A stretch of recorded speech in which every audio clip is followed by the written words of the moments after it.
Cincinnati's ready for the Big 12. It was time for them.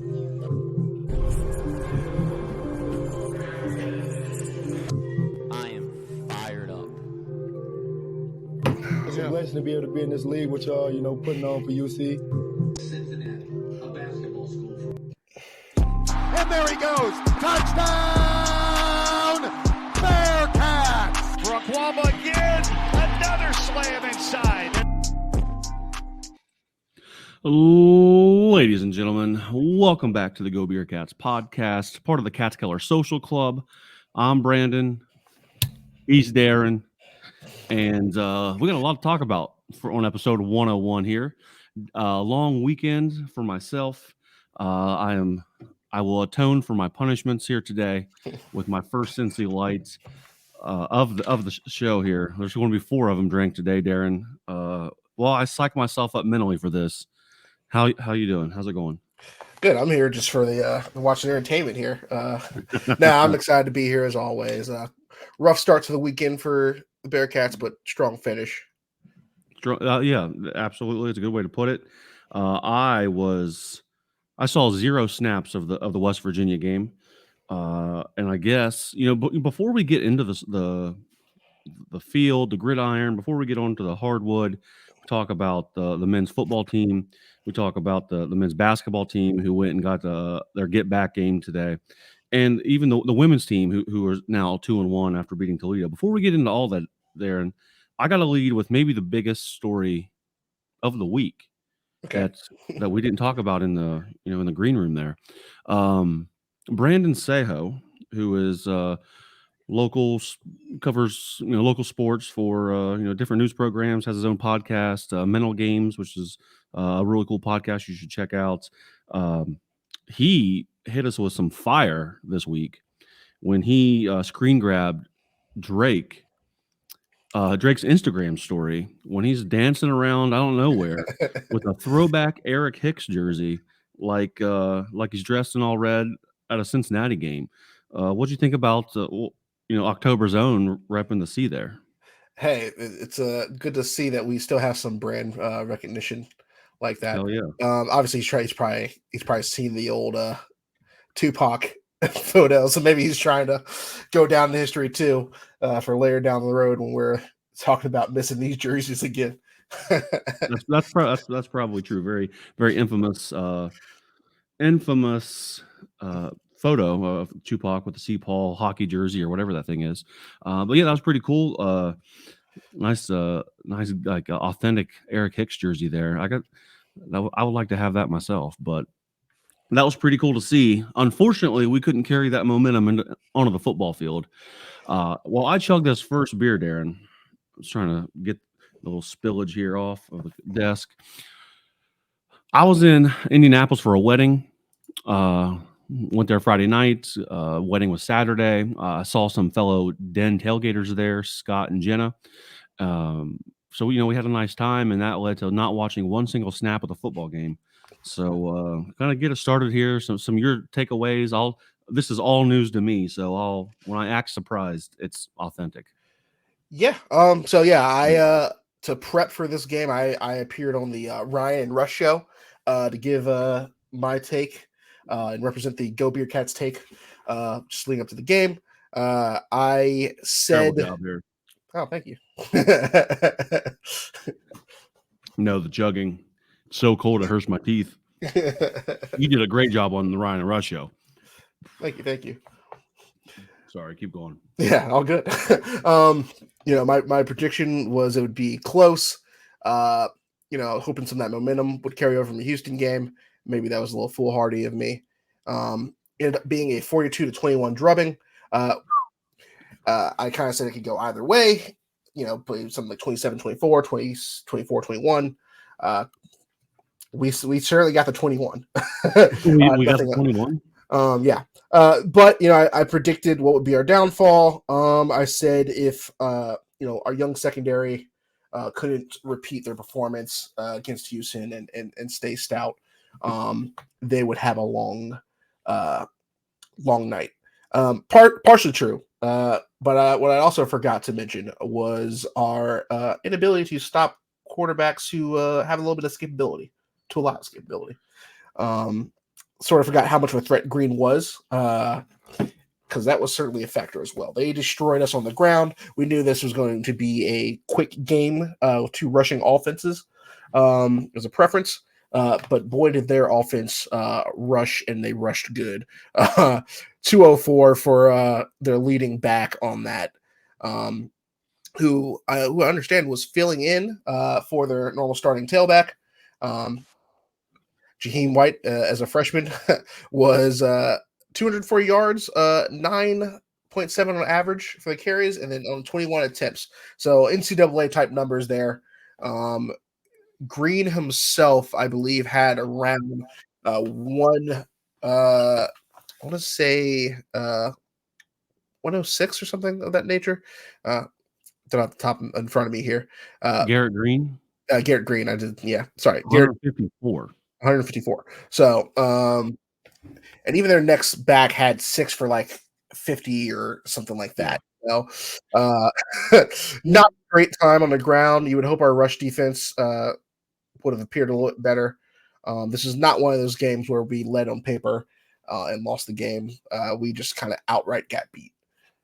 You know, the first thing I did when I checked the box score today, which is like, the first time I actually got a chance to look at stuff, I looked, I see 2 touchdowns thrown by Jones. I see no interceptions, no lost fumbles. Didn't look like we had made those, those dumb mistakes that have plagued us throughout, the season. And then I'm like, so how do we lose this game? They doubled the score on us. And then once I got to the West Virginia, rushing stats, I was like, holy cow. Like, how do we get gashed that bad for over 400 yards? That's like 2017 Navy when they put up like 500 on us. Like, maybe is that probably the last time we got beat this bad on the ground?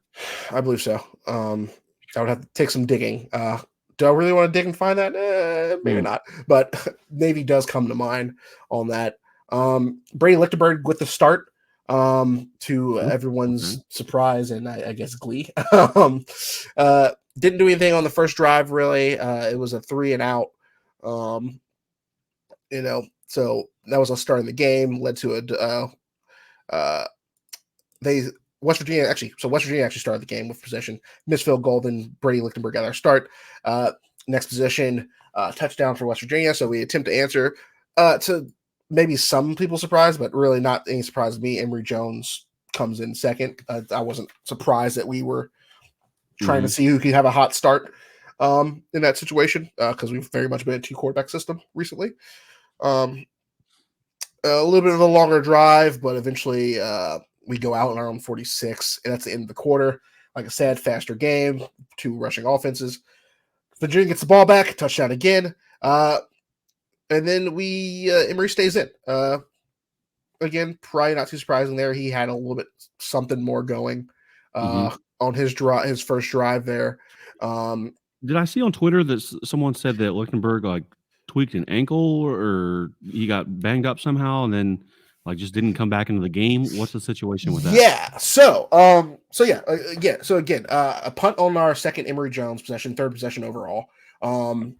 West Virginia goes up 21-0 at that point.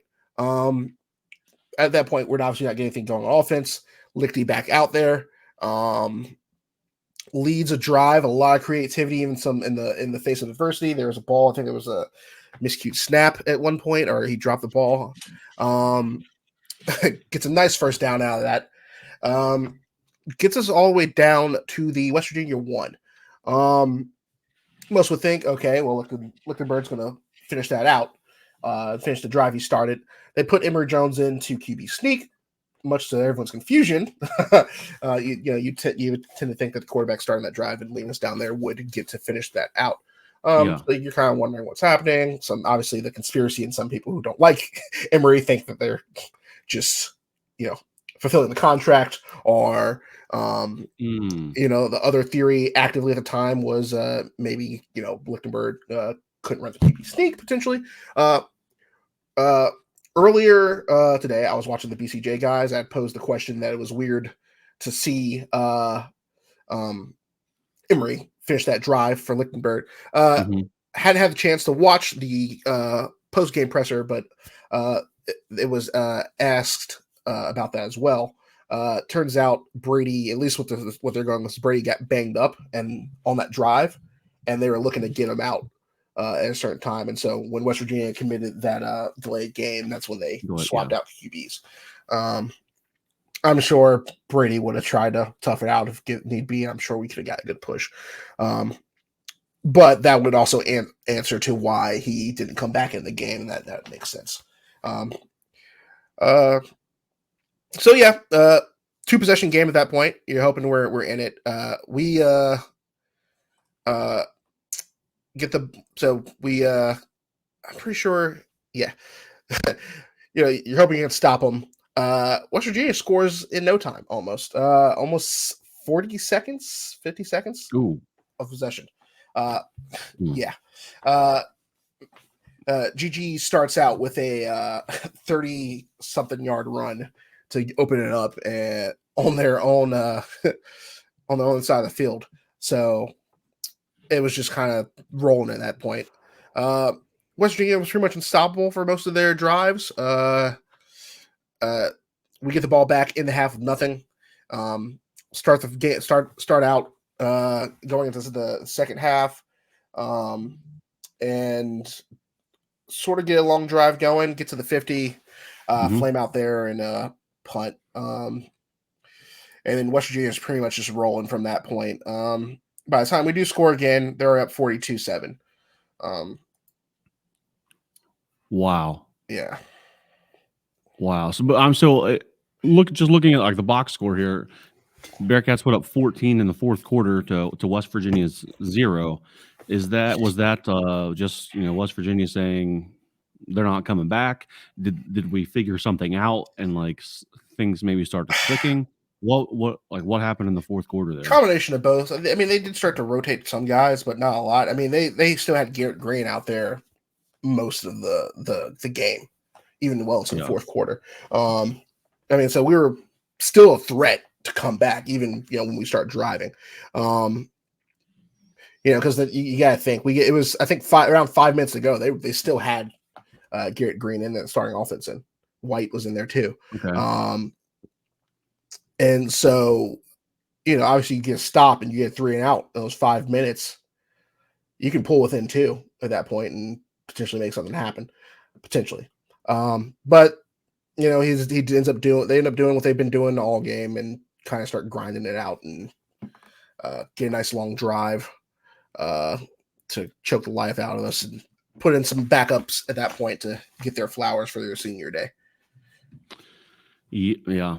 Well, I'm kind of glad I at the beginning of the season I planned on maybe going to this game, and then we had a wedding, and so it kind of took care of that. But I know plenty of Bearcats fans made their way down there. It looked like, just looking at pictures on social media, and unfortunately, that was not a good trip for them. Not a good trip at all. Yeah, no, a lot of people had planned on going back. Obviously, fun to see some old rivals. And get back into it.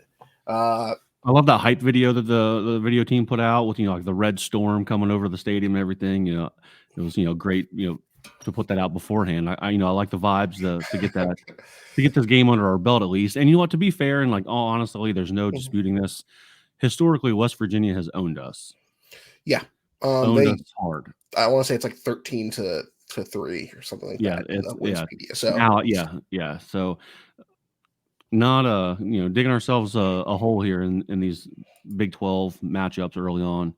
The two I'm thinking of, Iowa State and West Virginia, mainly here. But that it's a long way to go for the program. I think we've all decided that. I don't think any of us, not many of us, I would say, had us winning one Big 12 game this year, 3 overall. Kansas next week. They just announced earlier today the kickoff for that is 7:30, 7 or 7:30. Mm-hmm. So nip at night one more time. I'm assuming that it's going to be pretty cold. I would assume that there'll be some tickets available, especially holiday weekend, and coming in 3-8. We've not had a great time at Nippert this year in terms of winning. I myself was going to kind of be like, you know what, I might skip this one out. Busy weekend, but my buddy Brian said he is coming in from Cleveland for it. So if he's coming, I'm not going to make him go alone. So the plan is to be there right now. Yeah. I mean, you got a lot going on that weekend. Yeah. Obviously, you got that game. People still in for the holidays, are out for the holidays. FCC playoff game the same time. So that's going to take some attention away. So it's not a way to send the seniors out. I would hope they would have I mean, obviously it's not been an ideal situation this year, but I would hope that we could, send the seniors out with a packed enough stadium. And kudos to the fans. We filled the stadium most of the year. I just think this one's going to be a little empty for various reasons. The Thanksgiving holiday usually is. Yeah. Even when I've been to this, Black Friday and Saturday games when we're good and it's a half. So it's just the nature of the time of that time of year. Like the Bearcats next season, they're going to be looking, or you know what, like the Bearcats today against Northern Kentucky, we were looking for redemption. Like them, I'm looking for redemption after that first beer chug because that was, and I expect people to make fun of me for that because that was I'm better than that, Darin. So I think so. Let's see what the second one here in shotgunning format looks like. Yeah. Way better. There we go. Yep, we're rolling. I just needed the warm up. Yeah. So Cincy Light for you today, it looks like. Yes, we've not done beer the podcast because I knew I was drinking 4 of them today. Yeah. But it is, of course, brought to you by the Delhi Liquor Store. Of course, I ran there to get this 12-pack because I knew I needed to drink them today. So one more trip to Nippert, plenty of basketball games left, but they still have everything you need, whether it's tailgating one more time or nice holiday party. New beer drops every day. Be sure to check them out. I just had someone randomly, one of my Twitter follower asked me some questions about some of the beer drops that we got. So people, we had Discord members, Nick Moscato and Professor Butts, who I will always refer to him as at Pint Night last weekend for the Mad Elf Pint Night. Good to see those guys there. Hung out with them for a while and talked Bearcats. So yeah, be sure to check them out throughout the holidays. Everyone needs a little social lubricant for families coming in town. Yeah, absolutely. Fans coming into town next week. And for the Bearcats themselves, senior day, if you can make it out there, please do. I know, like I said, it's not been ideal. But send these guys out right. I hope that they can fight to the finish and just Never play a give good in. game. Yeah, pull off the upset. Yeah. I mean, and like kudos to some of these guys for putting up with this. It's like it's been mentioned before. Some of these guys have almost never lost or have rarely lost. So it's gonna be tough. And honestly, kudos to Emory Jones. He hasn't obviously been the best quarterback, for us this year, or at least amazing at the position. He came in here, took a job in an uncertain team, cobbled together offense, and took it on the chin. Got asked the tough questions every single week, booed on, and continue to fight. So at least respect to him. Hats off to him. He can finish as a Bearcat, and I think that's something to respect there. We can make fun of him, but no one else can. For sure. Yeah, for sure. The like we said before, the shotgun there, the basketball Bearcats took on Northern Kentucky earlier today when we're recording this. A get back game, revenge game. We got embarrassed across the river last year. There's plenty of people throughout the city, I'm sure, that has seen that one coworker or family member or whatever, and all year long it's some sort of ribbing about the Norse beating up the Bearcats last year.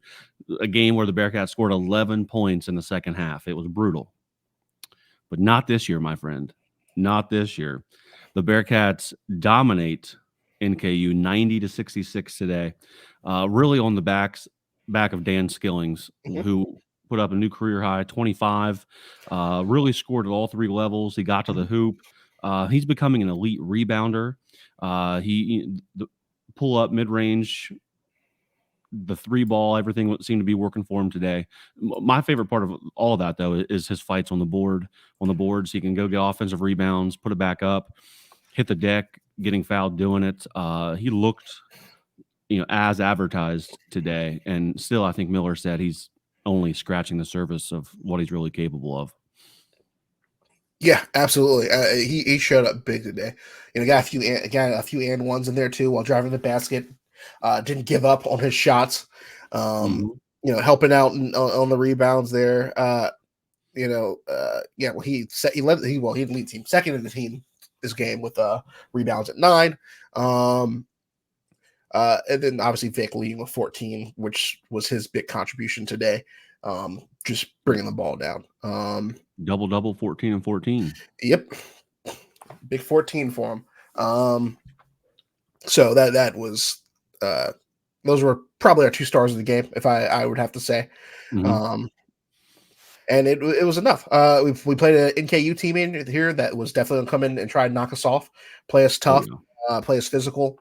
They had the guys to match up, but I think in the end, we showed how much this team improved and pulled away. Yeah, for sure. And not to forget, Dede Thomas I think he dropped 20.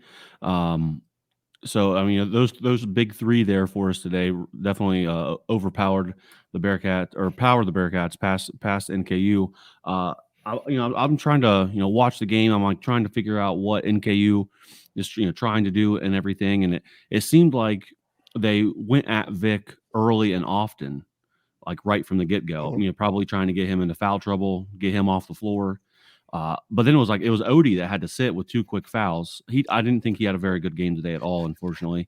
As the president of the Odie fan club, I do need more from him than 3 points and 4 points and 3 rebounds. Definitely need to see more from Odie on that, not just be out there and be physical and draw fouls, because that puts more pressure on Vic. He's got to play more minutes. He's got to pick up the slack on the boards and scoring. So I thought NKU tried to do that, but Vic did a good job of staying out of foul trouble, which we've seen him get into early foul trouble before. Maybe it's just him getting better and becoming a smarter player, or expecting them to come at him. So I thought he had that's about 2 games in a row that he's had a very strong outing. Yeah, absolutely. It's great. It's a great time for them. I won't say for them to get hot, but at least get some stuff going and establish themselves. Again, we spoke about the other day. We have a pretty solid non-conference schedule. Obviously, Georgia Tech coming up, we're favored heavily, but Howard was a good team last year, tournament team, and then Florida Gulf Coast and Xavier coming up. So not an easy gauntlet in the stretch there. So it's good to see these guys establish themselves as contributors. Because for all intents and purposes, we have to accept this is what this team is. These are the guys going forward. You don't know who's going to come, in on the back half of the season, if things are going to be cleared waiver wise. So you have to kind of accept that these are going to be contributors. Obviously, there's still time for us to get more. It's 4 games in. There's still plenty of time for people to get hot or find a rhythm or figure things out about themselves. But it's good to not have too many question marks so far. Yeah. And then I did see that in the press conference, the post game presser or whatever, that someone asked Miller about Jamil Reynolds, because we've not heard anything back on his appeal. And he said that the university had reached out to the NCAA and they told him that they'd probably not have an answer for him until sometime in December. So I don't know if that's the Xavier Illuminati making sure he's not eligible for the crosstown shootout or something. I don't know how high that conspiracy goes up in the NCAA or what kind of strings they had to pull to do that. But maybe they got 8 days to get him, name him eligible if he's going to be before that game. So we'll see what happens there. Even still, you're going to need some game. You'll have a game to get him acclimated, is your hope. But that's still not a lot of time to really find a place for him. For sure. So you're hoping more so end of the not end of this week, but end of next week, really. Yeah. If there is word. But for, like I said, all intents and purposes, you have to assume this is who we got, and this is what we're rolling with. And so far, so good. These guys look like they can contend. Obviously, we haven't played complete world beaters yet, but we're getting there. These have been some good challenges for us, and I'm liking what I'm seeing. I think last year's team, they would have, obviously, clearly with the Norse, they would go down the wire. But this year, I think they'd let them go down the wire if it was still the same team. Progress. Some people said they need to see more Alcinas. I don't know what your thoughts are yet on that.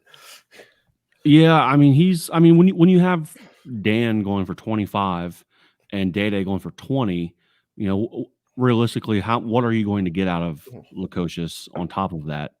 I mean, you got Locken putting up 11 shots, Day 11, Skilling's 12. Lukosius finished with 7 today. I don't think. I mean, he is that not stereotypical, but he does have that like you can't speed him up on the offensive or defensive end.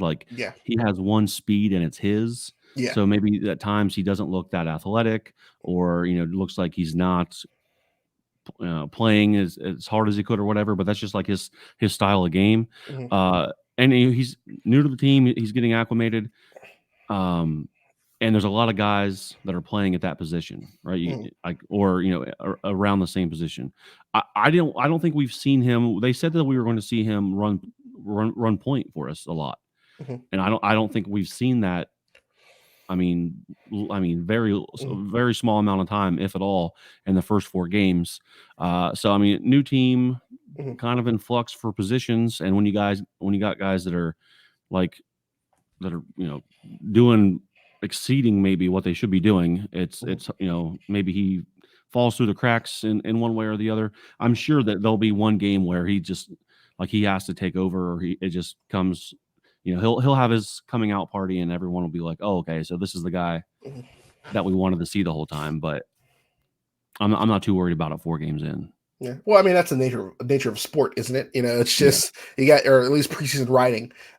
You have your assumptions about what's going to happen and who's going to do what, but you never really know until you get into that. And obviously, 4 games of the season, it's still the complete image is still forming. Yeah.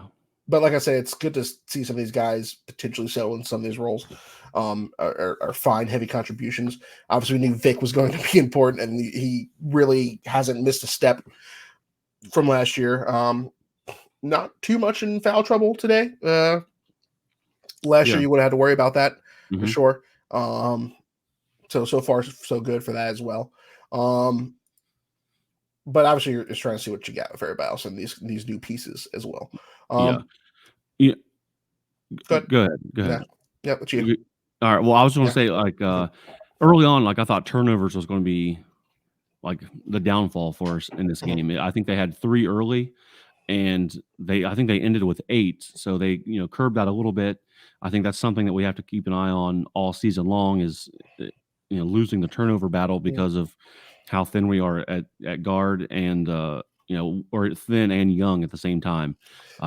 That could be an Achilles heel for us, but finishing with 8, anything under 10 per a game, I'll take. But I thought they had 3 really early, and I was like, this is going to be bad if this trend keeps up. But they got over that. They dominated NKU on the boards 45-30, which is what you want to see, and I think that showed in the game when you got guys fighting for the rebounds, and previous Wes Miller teams I think even last year we were there left something to be desired on boxing out or rebounding, trying to get offensive boards and getting second chance points. But today it was very well done. Yeah, absolutely. Like I said, very well done. Transition to some other contributors for today. Jizzle James cooled off a little bit today. Definitely has his spots where he's open. I think his shot selection could have been a little bit better today. 2 for 10, 1 for 4 on the 3, 2 rebounds, 2 defensive rebounds on that. Some assists, 5 points. I mean, not amazing, at least from what he showed us so far. He's very active still, though, within the time he's given.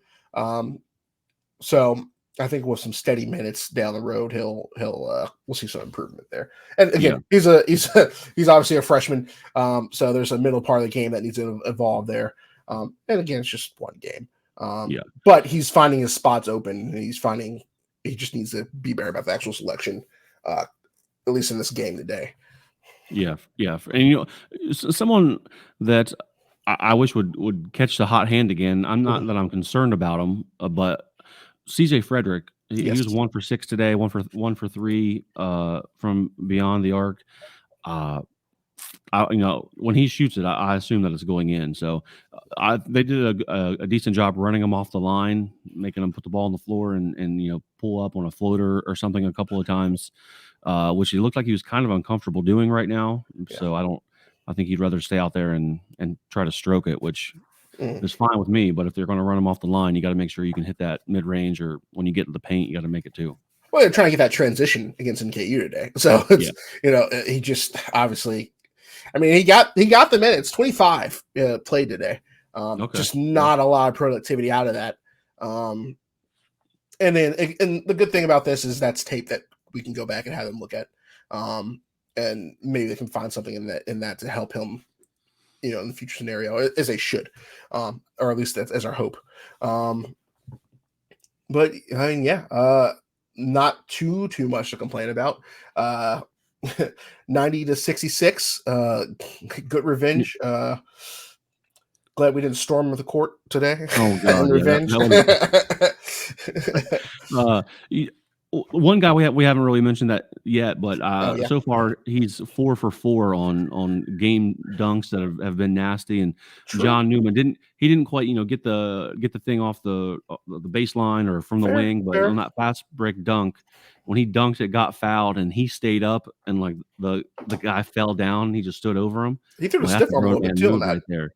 It was too little. He put him to bed, put him to sleep. He was a baby. He literally went up, elbow out, and that guy's just flying back. I'm just like, well, Monster Factory strikes again. That was a beast move. I love that for sure.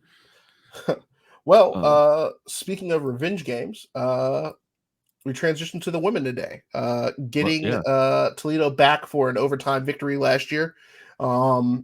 Today they had a nice hard fought victory against Toledo. 71-60 in the end.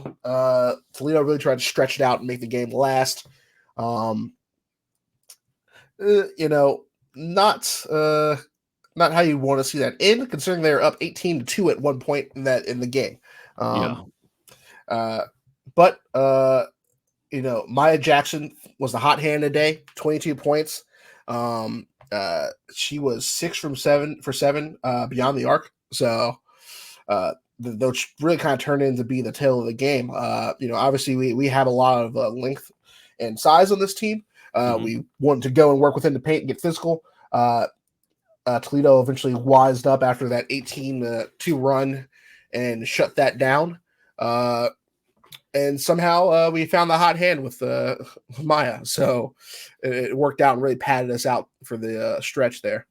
Yeah, Toledo's a MAC school, but that women's program is very good, very, very solid. Like you said, Jackson with 22. My favorite player, number 5, Braylon Milton, I think she had 11. So once the men's game ended, I turned that one on. So you had the dual screen going the whole time. So I did. You were much more checked in there. But I thought one, Toledo had some size too. They had, I mean, it wasn't just like a layup line or whatever for the Bearcats late in the game. And it's good to see them start out 2-1 now with number 5 Colorado coming to town on Thanksgiving. You'd like to get this one under your belt, feel good about it, because you're gonna have your hands full on Thursday. Yeah, no, I mean, Toledo's a good test. I mean, they were, like you said, they were a tournament team last year. Mm-hmm. I mean, they didn't have a first round exit. They had a second round exit last year. Okay. And we're a really tough team to beat at home, from what I understand. I mean, obviously they bounced out to the Lady Tennessee Volunteers last year, and that's not too many people are gonna kind of beat up on them. But I mean, even some of the bigger brands they played last year. I mean, Duke. Lost that 58-41. Penn State 60-59. I mean, when they did lose, they made it close. And then obviously Lockett returns. If I remember correctly, she was the MAC Player of the Year. I think I could be wrong on that, or either our leading scorer. But she was back. She's back. She was back this year as a senior. You obviously saw her productivity today: 25 points, 12 rebounds, 4 assists. So double. So they did not go away quietly today. They were, I mean, they beat the Bearcats on the boards. They were Toledo's +4. And then something I was trying to look up before we started, Darin, at the end of the broadcast, they said Toledo was something like +24 in the paint, which is wild. Yeah, no, I mean, we came out because we came out big. Cheers. We came out big to start, and we kind of ran through them a bit. I mean, they started to match up with us on that. I mean, they got some size on there. The problem was they got into some foul trouble too. So a lot of their bigs had to exit the game at a certain point. Because we were getting hot from 3. So they had to change back and go small again to counter that. But even by the time they got back in the game, it was a little too late because they were in some heavy foul trouble. So we found, it's just good to see that we found ways to get done multiple ways and adjust. Especially against a team that we came down close to the wire last year, under a program that really wasn't, a coach that really wasn't getting it done the way they should. So it's good to see the growth against a team like this, and win handily. Growth is a good way to put it. They signed Chloe Mann, a 4-star prospect for next season, I believe. I think they were they projected last, or I think they were projected next to last in the Big 12. But I don't know. From what the last 4 or 5 minutes that I saw of the game, I thought I definitely can see kind of like what their philosophy is, or I guess you would say. But again, like you said, when you have Jackson going for 22 and a hot hand, you kind of know who's going to get the ball. But, I think it's a team that could be dangerous in the Big 12, and maybe if you're not going to bring your A game, they might be able to knock you off. Yeah, we were second to last. UCF behind us on that. So all the newcomers: BYU, Houston, Cincinnati, UCF taking the bottom spots there. Regular Big 12 team Texas Tech is right above BYU. What they're looking at, Texas and Baylor to be the favorites. So I mean, like it's great progress. It's good to see the culture start to seep in, and as we transition into a tough conference, and with tough opponents to play down the stretch here.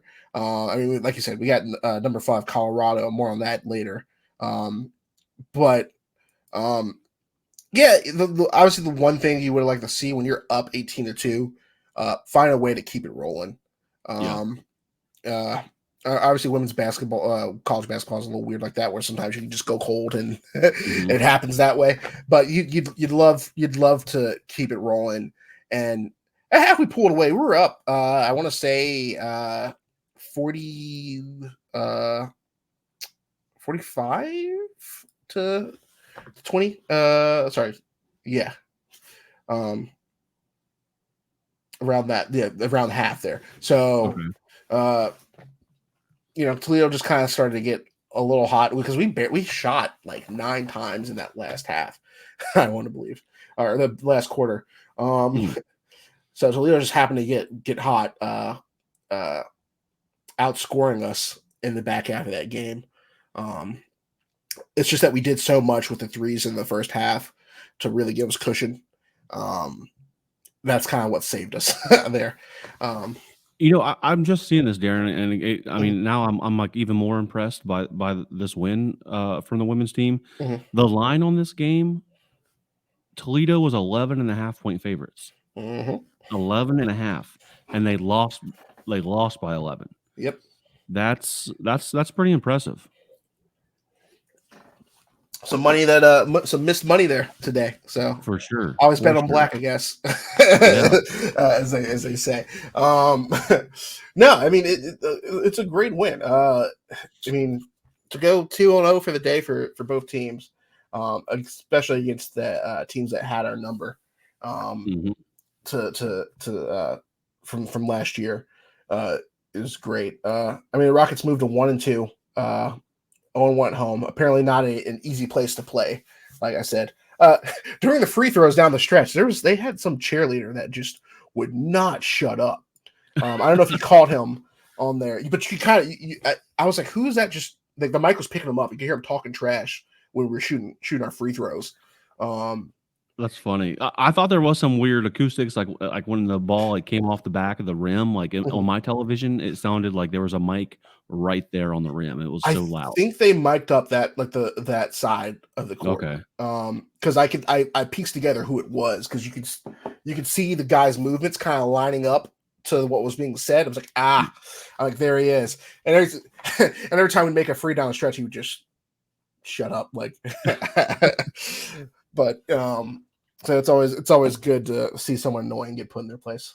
Absolutely. And now he's getting talked about on a podcast, so good for him. Yeah, absolutely. He made it. Yeah, he's made it. But I guess to look into the future here, number 5, Colorado, next on the slate for us. Obviously, beyond a big challenge, that is going to be on Thanksgiving night. Or not even night, sorry, Thanksgiving Day. So maybe if before the turkey's good, you can get some midday hoops. I would love to see some people pack the stadium for a big opponent like that. Yep. The Colorado Buffaloes are currently 4-0 right now, and have looked the part to start the year. I mean, they've knocked off number 1 LSU 92-28 to start the season. Lemon 97-38, Oklahoma State 86-75, and then our old friends at SMU 84-69. Is this an MTE thing? I thought it was home, but now that I'm like looking into it here, it says it's in the Virgin Islands. You know what? That might be. Yeah, Paradise Jam Island Division. So, yep, I totally missed that. Yeah. So hey, they get to go away somewhere warm for Thanksgiving. Good for them. So we disregard that. Don't pack the Shoemaker Center. Fifth Third. Sorry. Don't pack it. Pack your bellies full of turkey instead. Yeah. But yeah, syndicate vibes. Who knows? Maybe that'll play out in our favor. But it's going to be another moment to really see what this team is made of. Obviously they don't have the betting line for me pulled up on this, so you may have to find that for me. But it's going to be tough sledding for sure. It will be. And kind of to circle back, we to the men's game, Georgia Tech coming in. They are home Wednesday. Yes. That is for sure. But looking around like the Big 12, for on the men's side of things, it's Oklahoma State we just to mention this, got beat by St. Bonaventure and former Bearcat Micah Adams Woods, who plays for them. And they've kind of been very disappointing so far. I forgot to bring that up. They're 1-3 right now, and I don't know what's happening there in Stillwater, but kind of surprising. I think they were they had much higher expectations. Yeah, for sure. I mean, you hate to see it, but at the same time, that bodes well for us, right? Yep. Like I said, open up as favorites. I don't. Do you have the line for that game? For the Georgia Tech game? Yeah, for Georgia Tech coming up. No. Okay. Negative. I do not have that at all yet. I know I do have the Kansas football game line. Kansas is only a 3-point favorite, which seems very respectable, I would say. But yeah, that's the only line that I've seen for the Bearcats so far here on Sunday. Yeah, I mean, it's being open discussion at this point, it's interesting to hear. Circling back to football, it's interesting to hear what the announcers and analysts think of the football team. Obviously we live in our own corner of the internet. You hear a bunch of hot takes, about who should play quarterback, how the offense should be run, who should be on defense, what coach should be fired, should the coach be fired, should the staff be fired, and then what you hear when you watch the game is hey, this is a really weird season for these guys. I mean, the numbers are in their favor, but it's like, okay, hey, it makes sense that Jones is back in on this play. You kind of probably you don't have anything going, so you probably want some senior leadership to get this going. And meanwhile, on the opposite end, someone's raging on Twitter, like, I can't believe they're doing this right now. And so obviously experts can be wrong. Sometimes they're not really experts as we think they are, but maybe that's consensus for us to kind of slow down and take a step back and really look at what we're seeing, or dissect what we think we're seeing.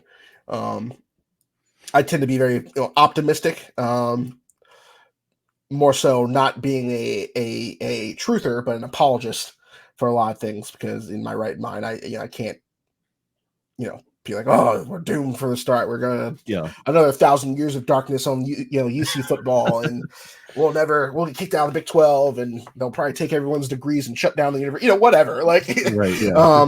Ultimate doomsday. And sometimes you just gotta get time. Do I think Satterfield is the guy? Probably not. But I'm also willing to find out and give time. I expect there'll be some positional coaching changes. Yes. Sooner than later, probably in the off season.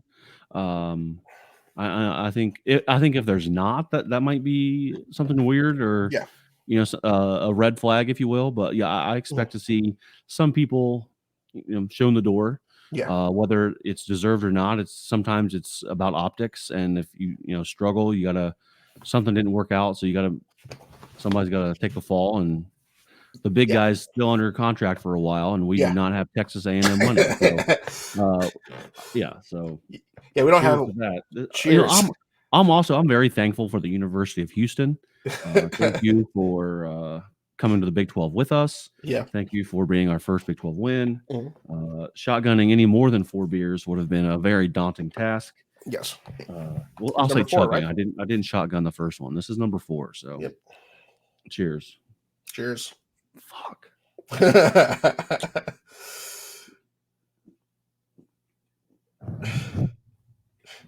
There we go. Punishment served. Ooh, buddy. Get yourself some water after this. Hydrate a little bit. You're gonna need it down the stretch of the day. I will. Luckily, I have the week off. So perfect. Yeah. So I do not have to be up at 5 a.m. tomorrow. So awesome. I'll take it. You see practice at least? We got we do have a scrimmage tomorrow night. Gotcha. Tomorrow night we got our second scrimmage, and then practice on Tuesday. First game of the season is a week from tomorrow, so we got some work to do this week. Gotcha. Well, I will say, you mentioned like thanking Houston coming to Big 12 to us. Our best games so far this season have been with our new Big 12 arrivees, our fellow new members: BYU, UCF, Houston, and then on the outside of that, Baylor. Those have been our best games. Where I kind of mentioned, like, I'm like, well, you've heard me say it, like, this is what our team is, this is more indicative of what, we're going to look like this year, are this year. It was just a matter of not having those timely mistakes when we're leading in all categories, but not the one that matters. Right. So, and obviously you want a better quarterback. You want, no fumbles from people. You want the line to be able to pass protect. You want, the secondary to be able to hold its own. But that just might be indicative of the situation we're in this year. We understood that, taking a step back, we understood that, 3-4 wins might be the floor for this team. And going 6-6 and getting a bowl would be it. We go 2-0 to open the season, and we're like, well, hold on, we got Big 12 championship coming up. And I think we get too high with the highs and too lows with the lows sometimes. You bring up the Big 12 championship, and now I'm curious to hear your 1 week away from knowing who will be there take, because there's a 3-way tie right now for second. So I think Texas is in. They're 10-1. They're top 6 or 7 in the country or whatever. But then at 6-2, you have Oklahoma State, Oklahoma, and Kansas State. I don't know this for sure, but I think that they are all still in play to be able to make it there. I don't know the who makes it over who situations in a result of a tie or whatever, but you gotta who do you think it will be in Arlington? Probably Oklahoma State, honestly. Texas and Oklahoma State. Yeah, I mean, they got BYU to finish out the season. I mean, to be fair, BYU did play Oklahoma tough yesterday. But I mean, because either way, Oklahoma, even if they both win, Oklahoma State's got the tiebreaker. Okay. From my understanding, head to head, because they beat Oklahoma. So that makes sense. In Bedlam. So I mean, TCU and BYU are both going to be the weaker opponents in this situation. Sorry, I said TCU. They have been less than stellar. I mean, they have not had a good year at all. I mean, they led to a Colorado overhype to start the season. So, and they're currently sitting at 5-6, and fighting for bowl eligibility. So arguably, I mean, well, BYU is going to also be fighting for bowl eligibility. So, I mean, those are going to be some dangerous opponents, but I just think both Oklahomas pull it out in this situation, because they're both going to want to handle business in the hopes that the other team doesn't. That's generally what that your mindset's going to be going into those games. So we'll see. As for the Bearcats, obviously, like I said, hope we finish out strong. Again, on senior day, send the seniors out right. Yeah, senior sells right. I say thank you to all our seniors. Thanks for putting up with this year. I would love to have some of these guys back if they're able to. It's always nice to not have to replace too many pieces. We saw what that did to this team this year. But to our old men who have been here forever, I say thank you. The Vans, the Briggs of the world, Montgomery, list goes on. Pace, I believe, is also gone next year. I don't know if he has another year of eligibility he could mess around with, but I think he's gone next year. So we got that. Kansas for them, Georgia Tech for the men, and kind of Colorado for the women in the islands. Yeah. So Yeah. we'll have a lot to talk about next week. Yes. Another full week. We'll see if maybe we get Taylor Swift on her Instagram rocking a throwback Steve Logan jersey, or maybe who knows what could happen in the realm of celebrities loving the Bearcats. So I would love for her to be at homecoming one year if this continues to last and it's not like just some PR stunt. yeah, for sure. So yeah, we'll see if we can get her to a game, or hell, get Drake to a game. He pops up on the sideline sometimes at Kentucky, or I feel, and I know he's at a bunch of Raptors games. So maybe somebody just needs to invite him. Maybe he's just waiting for the invite. And, yeah, I mean, we got Nick Lachey. I mean, that's our pool. So I mean, Emilio Estevez, is he? I know he loves the city, but he loves the Reds. I know he's a big Reds fan. I don't know about Bearcats. Yeah, maybe we can work on that a little bit. Yeah. So, we'll see. We'll have plenty to talk about next week, Darin. An episode where I will not have to shotgun 4 beers. My dog is down here looking at me judging me hardcore. So solid weekend. But Bearcats, I don't know if you noticed this, but all of our opponents were gold this weekend. West Virginia gold, Toledo gold, NKU had the gold, and to go 2-1 against it, I'll take it. Yeah, I'll take 2-1 against gold. Yeah, for sure. So, well, until next time, Darin, I will I'll see you at the Den for one more nip at night, probably, unless you're going to the FC playoff game. I know you're big into that. I don't know if you're splitting time or what, but if I don't see you there, at least I'll see you through StreamYard next Sunday, probably. So, sounds like a plan. All right, man. I'll see you. Cheers. Cheers.